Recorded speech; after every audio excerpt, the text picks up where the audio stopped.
At the end of every 7 years thou shalt make a release. And this is the manner of the release. Every creditor that lendeth aught unto his neighbor shall release it.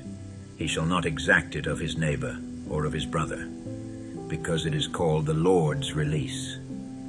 Of a foreigner thou mayest exact it again, but that which is thine with thy brother thine hand shall release, save when there shall be no poor among you. For the Lord shall greatly bless thee in the land which the Lord thy God giveth thee for an inheritance to possess it, only if thou carefully hearken unto the voice of the Lord thy God, to observe to do all these commandments which I command thee this day. For the Lord thy God blesseth thee as he promised thee, and thou shalt lend unto many nations, but thou shalt not borrow. And thou shalt reign over many nations, but they shall not reign over thee.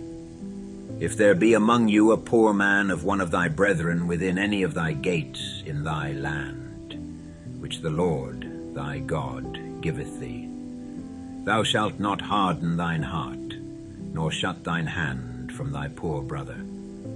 But thou shalt open thine hand wide unto him, and shalt surely lend him sufficient for his need in that which he wanteth. Beware that there be not a thought in thy wicked heart, saying, The 7th year, the year of release, is at hand, and thine eye be evil against thy poor brother, and thou givest him naught. And he cry unto the Lord against thee, and it be sin unto thee.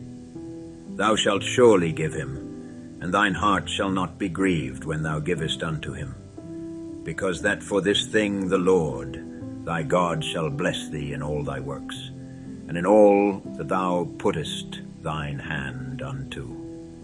For the poor shall never cease out of the land. Therefore I command thee, saying, Thou shalt open thine hand wide unto thy brother, to thy poor and to thy needy in thy land. And if thy brother, an Hebrew man or an Hebrew woman, be sold unto thee and serve thee 6 years, then in the 7th year thou shalt let him go free from thee. And when thou sendest him out free from thee, thou shalt not let him go away empty.